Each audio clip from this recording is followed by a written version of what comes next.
ఎన్టీఆర్ జిల్లా నందిగామ తెలంగాణ ప్రాంతం నుంచి మున్నేరుకొచ్చే వరద పూర్తిగా తగ్గుతోంది. ప్రస్తుతం 17,000 క్యూసెక్కులు మాత్రమే వరద నీరు వస్తోంది. నందిగామ మండలం ఐతవరం గ్రామం వద్ద విజయవాడ హైదరాబాద్ జాతీయ రహదారిపై వాహనాల రాకపోకలు తిరిగి కొనసాగుతున్నాయి. కానీ మున్నేరు మిగిల్చిన నష్టం మాత్రం అపారంగా ఉంది. మున్నేరు వరద నందిగామ మండలం ఐతవరం హైవే రహదారిపై ప్రవహించడం వల్ల ఎక్కడికక్కడ ధ్వంసమైంది. వరదకు 13 కార్లు, 5 బైకులు, 1 ఆటో కొట్టుకుపోయాయి. మున్నేరు వరద తగ్గటంతో కొట్టుకుపోయిన కార్లు, వాహనాలు ఐతవరం వద్ద పొలాల్లో బయటపడ్డాయి.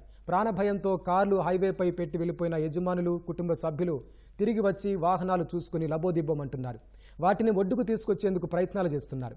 అయితే పొలాల మధ్యలో వరద నీరు ఉండటం వల్ల పరిస్థితి ఇబ్బందికరంగా మారింది.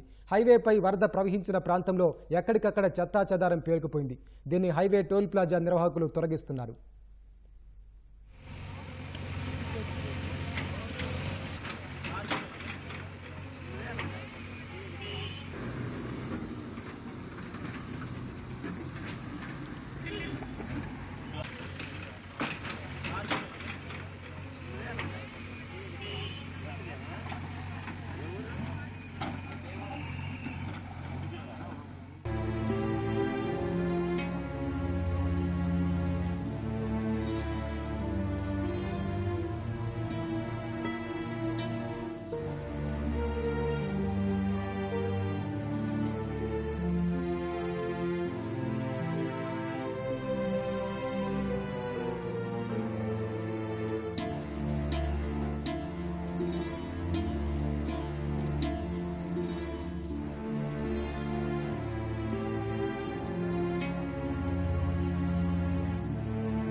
చంద్రలపాడు మండలం చింతలపాడు గ్రామానికి వెళ్లే ఆర్ఎన్బి రోడ్డు పూర్తిగా ధ్వంసమైంది. తోటరావులపాడు నుంచి చింతలపాడు వైపు వెళ్లే రోడ్డు పూర్తిగా కొట్టుకుపోయింది.